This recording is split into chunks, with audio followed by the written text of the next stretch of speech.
What's good, everybody? So, back into it with another video.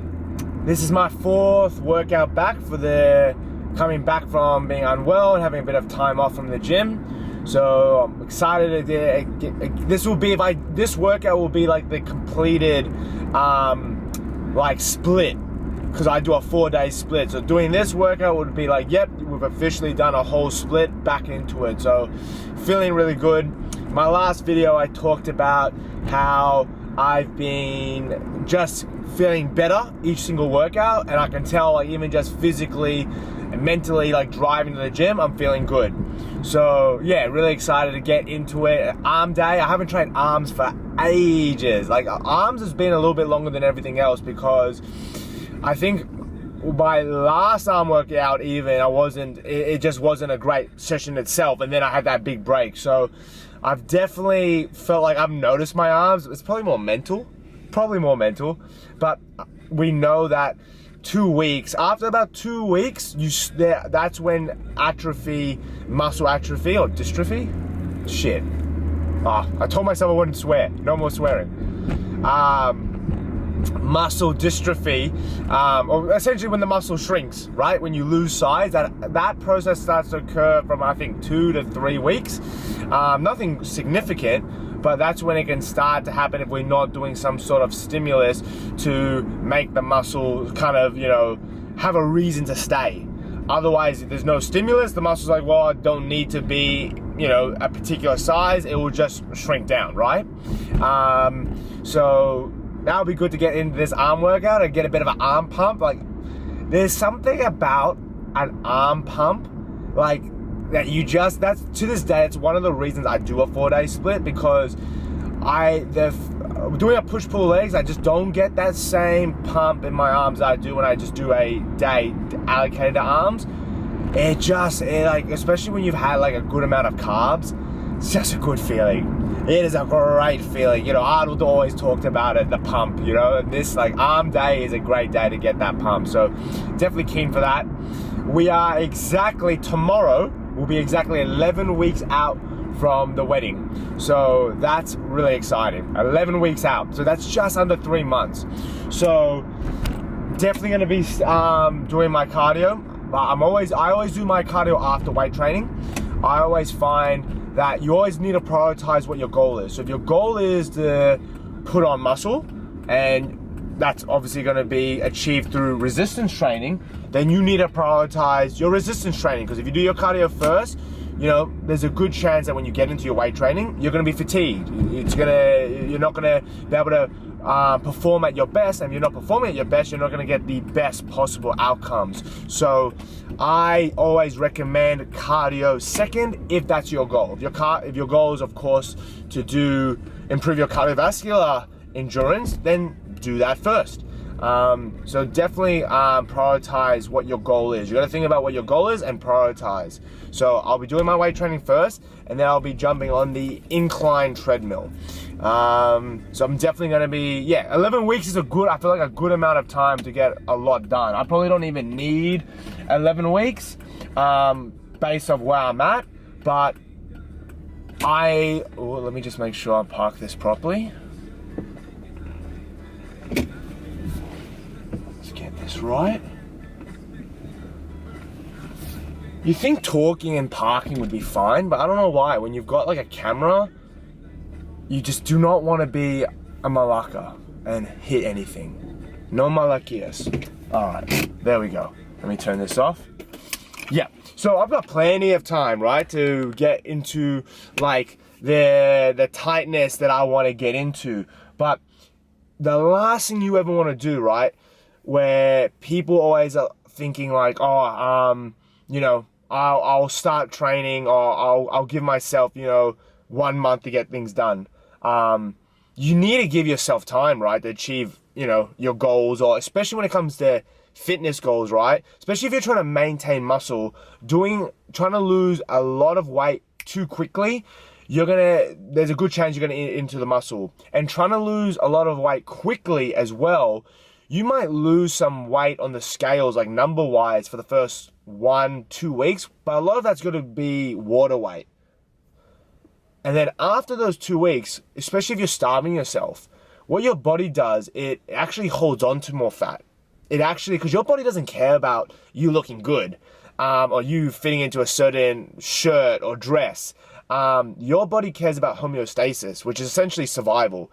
So if you are starving yourself, and eating, whatever it is, 1,000, less than 1,000 calories, I'm just throwing out numbers, right? I'm not for any particular reason. But if you're just dropping all your calories, after a certain amount of time, your body thinks, oh, you're starving, you're about to die. So I'm going to hold on to every little bit of fat, every little bit of muscle I can to survive. Now, it might hold on to muscle for a little bit, but eventually you're going to eat into the muscle, right? Because your body's like, well, we need to survive. We don't need this muscle on us. Let's get rid of that. So the muscle goes, and then the fat is going to be the last thing the body wants to hold on to, right? Because it needs it to survive. So trying to lose too much weight too quickly, it's just, it never works. And then essentially, because you're not going to see any progress, right? After those, let's say 2 weeks, because your body's not going to give up any fat. It's going to hold on to it. You think, I got to drop even more calories. And essentially you end up starving. And that's not sustainable. And then that's where that term yo-yo effect comes in, because you'll probably overeat. So it's really important that when you are thinking about losing weight or anything when it comes to, putting on muscle, anything health or fitness related, do not give yourself like a mentality of, I got to do this in 4 or 8 weeks. It should be, this health and fitness should be a lifelong journey, especially when it comes to losing weight. That people have put their expectations too high. Give yourself, some people need sometimes 6, 12 months to lose weight.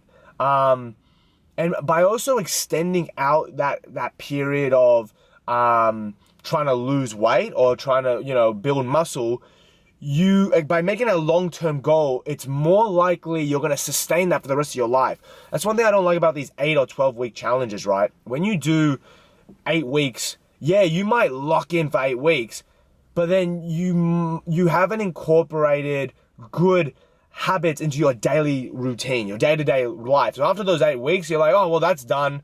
Now you just kind of revert back to your bad habits. Making long-term goals is just as important as short-term goals, because long-term goals is actually especially when it comes to health and fitness, that's what's going to help you make this for the rest of your life. A diet, right? A diet almost has this implications that you're going to do it for a certain period of time and then you're going to stop. A diet, the best diet should be one that you can do for the rest of your life. Whatever that is, whether that's keto, fasting. If you can do it for the rest of your life and you can perform day-to-day activities efficiently, with a positive mindset, and feeling physically well, that's the best way to do it. So yes, I know I'm saying I've got this 11 weeks to my wedding, all that, but I know that even after the 11 weeks, I'm going to be able to sustain a healthy, positive lifestyle when it comes to my exercise and my food. And you should be thinking that as well. Yes, I love the fact that maybe 1 or 2 people watching this might think, you know what, I'm also going to do a bit of a 3-month challenge like Jason's doing, where he's got his wedding as a goal, I've got my own goal. But keep in the back of your mind that, yes, let's aim for that. That's a great motivator, but let's also think of a long-term goal as well. Let's think, how can we make this not just for the next 11 weeks, getting ready for an event like myself for the wedding, but how can we make this lifelong? Keep that in mind. Anyway, that was a huge ramble. Huge ramble. I love my rambles. My fiance would definitely tell you I can ramble for days and days. Like, she'll ask me the simplest question and I'll just go off like on the biggest tangent. So anyway, let's get into this workout. Training arms. I love the superset. I think I was telling you in my very first video when I do chest and back, I didn't superset that one because it was my first workout back and I didn't want to exhaust myself cardiovascularly, and I wanted to sustain my energy and get through my workout without feeling fatigued. I'm feeling a lot better, and because arms are smaller muscle groups compared to the chest and back, it shouldn't hit me nowhere near cardiovascularly as it would, because if you think the back, supersetting chest isn't the biggest muscle group, but back is a very big muscle group. But biceps and tris aren't big muscle groups. So we're going to be supersetting that. Benefits of supersets: you can get through your workout a lot quicker. You can get your heart rate up as well, which can help burn a little bit more calories. Nothing significant, because you don't burn a lot of calories weight training, not a significant amount compared to cardiovascular training, but supersetting, you're getting your heart rate up. So you're going to naturally burn a little bit more calories. You're going to get your workout done a little bit more quickly. It's a little bit more efficient. I love supersetting bis and tris because I get a really nice arm pump, which just gets me in a good mindset. If I'm in a good mindset, I'm going to train harder. I'm going to train each set a little bit better. So that's why that's why I do arms. So enough talking, enough rambling. Let's get into this workout. So every single one of my workouts, I make sure I always do adequate warm-ups. Now, everyone has a little bit of different theories of how to warm up. I like to always warm up in doing at least 3-4 sets of that particular exercise. And how I do that is each set, I will start off actually higher on more of a higher rep range. So for my first tricep and first bicep warm up, I choose the exercise that I'm gonna actually then build up to those working sets first of all. But then I make sure I do like sometimes 20-30 reps, usually around 20 reps of that particular exercise, where I go very light with the weight, very slowly. I do this one to get my mind right, but then I find that it allows the joints to get synovial fluid, it allows the blood flow to get to the muscles, and that can just help with getting essentially all your joints nice and loose. That way, when you do build up to your heavier sets, they're essentially your muscles and your joints are ready to perform at their optimal level. So the first set, I'll aim for about 20 reps. And then as I increase the weight, I try to aim for reps around the rep range that I will be doing for my working sets. So if I know my working sets are going to be about 10 to 12, then I'm going to make sure that as I'm warming up, so as I get to my second warm up, third warm up, even maybe my fourth warm up set, that I'm performing a rep range around that 10 to 12 rep range, if that's my goal. If your goal is to get to about 8 reps, then you might start to do your warm-up sets with a rep range around that 8 to 10 rep range. Your warm-up sets should start to replicate slowly, not right off the bat, but they should start to replicate what your working set will be. So if your working set, again, 8 reps, your last warm-up set should be around the 8 to 10 rep range. So that's how I like to do it. Everyone's a little bit different, but I found like that really works well for me, and not only physically, but even getting just my mind in the right set. It is the last thing you want to do is do one warm-up set and then jump into it. You're going to be asking for trouble. You're going to be putting yourself in a higher chance of injury. And I know you may be time limited, time poor, but a warm-up isn't something you should rush. It is just as important as your working sets.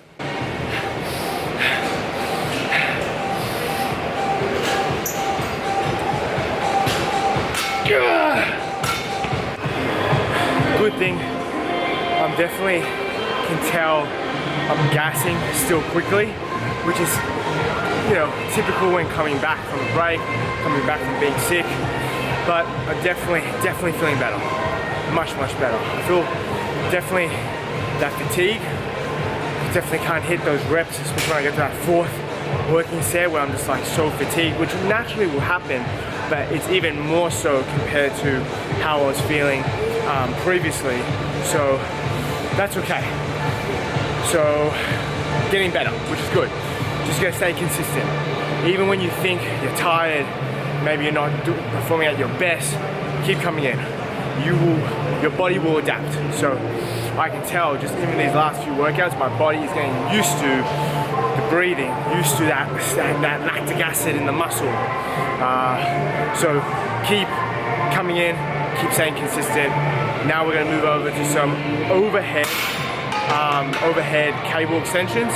and some cable hammer curls. So I always make sure when training arms that I do one tricep exercise where my hands are up and behind my head. You really get a strong emphasis, a strong stretch on the long head of the tricep, and we know that if we are putting more emphasis on a muscle in the stretch position, more load, more tension on the muscle in a stretch position, we know that can really help with muscle hypertrophy, which is, again, getting a bigger muscle. Now, I like to use cables as opposed to, let's say, a dumbbell or a skull crusher with, let's say, a EZ bar or a straight bar, not because they're not bad exercises, but I find that a cable allows me to keep constant tension on the muscle, whether it's the top of the position, at the bottom.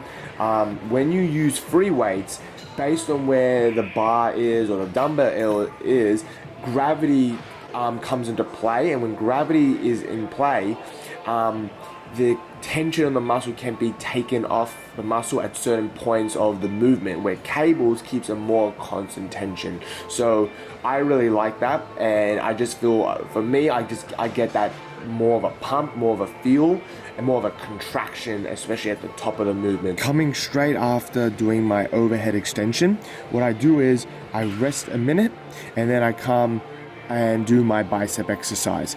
So I've decided to do a hammer curl, bicep curl as my second exercise, because yes, a hammer curl, there might be less emphasis on the biceps. However, the hammer curl with this position of the wrists and the hands, it actually targets a muscle called the brachialis, which is a muscle that sits under the biceps. So the brachialis, if it sits under the biceps, the idea is that if you can build that muscle, it will push up on the biceps, right? Because if it's a muscle that sits under a muscle and that's bigger, it's gonna push up the biceps, so it's gonna make the biceps, in particular the bicep peak, even that it gives that illusion of a bigger arm, and that's what we're training for, right? Like, yes, we want to be strong, but we are also training, or I am looking to look as aesthetic, and if I'm hitting arms, I want some big arms. So training the brachialis will push up those biceps, so it gives that nice big look to your bicep. This is also going to target your forearms as well, and because I don't do wrist extension or wrist flexion, this is just a nice little benefit as well to hit a bit of forearms. So I have always done hammer curls with dumbbells, so I'm using cables just to mix it up. I actually love doing hammer curls with dumbbells, but again, it's good to mix it up. Choose an exercise, as I mentioned before, like the hammer curl, and then try different variations. Try it with, if your gym has it with a bar, do that. If your gym doesn't have a bar, try it with the cables, try it with a rope extension, try it with dumbbells. Play around and see what's going to be best for you. Okay, so we've got one more exercise to do. What we're going to do is take a little bit of a circuit. We're going to train right arm tricep, straight to left arm tricep, straight to right arm bicep, straight to left arm bicep, and repeat with no rest. Because I'm hitting each limb essentially individually, that's going to be its own rest. So we'll go right arm, left arm, right arm, left arm, right arm, left arm, right arm, left arm, right arm, left arm. That should be 3 rotations, right? So we're going to do it behind the body tricep extension into a preacher curl for the bicep. Now, the machine I want, is it free? No, it's still taken. The pin-loaded preacher curl is taken, so we're going to go to the weighted, like the plate-loaded preacher curl instead. So last exercises. So this is the current physique. Look, I'm happy with it. I'm looking great. I'm really happy with my progress, but I just want that little bit leaner, like especially when I look at my arms. I just want a little bit more of the separation between the tricep and the bicep. I want the midsection just to be a little bit crispier. Like, I know I'm probably being a little bit pedantic, and I know some people may think, this is great shape for my wedding and for my goals, but it's just, I just know that just a few more kilos will just, and I'm doing this in a way where I know that I'm still feeling healthy. I still feel I've got energy. So for me, I can sustain this look.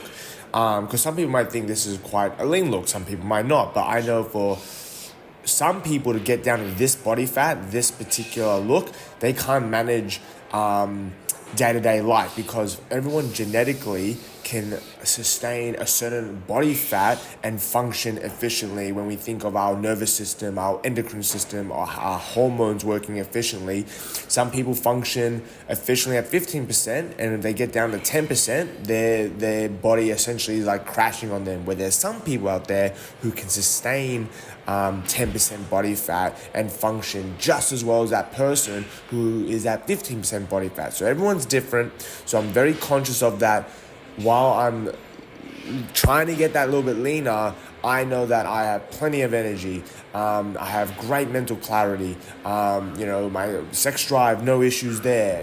Everything is working efficiently. It's when your day-to-day routine starts to be impacted, that's when you're probably dieting a little bit too hard, and you probably need to readjust what your goals should be. So keeping that in mind, I want to get a little bit leaner, but I know that my body is not like shutting down on me, and I'm not fatiguing. So that's also very important to keep in mind, for not just for myself, but for anyone out there who's trying to get, I guess, leaner, shredded, whatever you want to call it, lose weight. It's also important to keep that in mind. So that's where I'm at. I hope you enjoyed this video, and I'll see you guys in the next one.